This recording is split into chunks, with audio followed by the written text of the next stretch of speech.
Streamlined Document Management, introducing the option of move. So seamless document manager, easily move your documents between folders for better organization. Enhanced access to documents by relocating them within the system and streamlining document management process for increased productivity. So once you start using this, you will be getting, all these three important aspects that I've written down here will be getting directly reflected. So let's see how much useful this particular option is. So we can go to the document management section for this. And here you can see that I've already created a folder called Graphite. So we'll be creating few folders. And in that particular way, I'll be showing you how to utilize this particular option. So first folder, this is just a demo workspace that I'm working with right now. So folder, then yeah, let's keep it like this. Now what I'm going to do is under my files, I'm going to upload a file.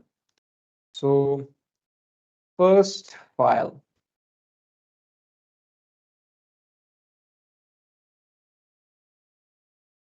So here's a file that I'm going to upload.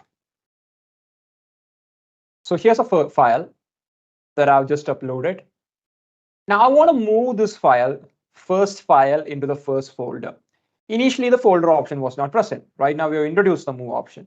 Not the folder option, the move option was not present. Right now, we have introduced the move option. So all you have to do is under the manage section, we have plenty of options here.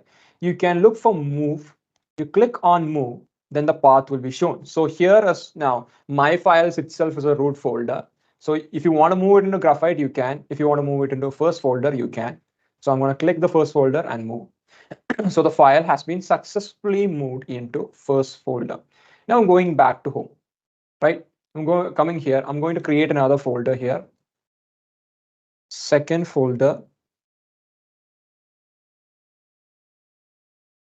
Then within second folder, I'm going to create another folder called third folder. And I'm returning back to my root page. That is my files. Again, I'm going to upload another one. Here's the first file. I'm going to upload third file. So this is obvious, right? The third file should be going into the third folder. So here, this is another file I'm going to upload. The file has been uploaded. Now I want to move the third file into the third folder. So the third folder is within the second folder, and the second folder is within the first folder. So this is the breadcrumbs. So how can we do that? We go to the move option. Here we have first folder, you select it. We have a first subfolder within first folder. Click on it, then the second folder opens and it shows a third folder. So you click on the third folder and you see this will be the path, and you click on move. So once this is done, let's go into first folder, second folder, and within third folder, you will be able to see the third file. So this is how you will be able to utilize the move option that we have just introduced. It's a very simple option, but a really effective option, I would say.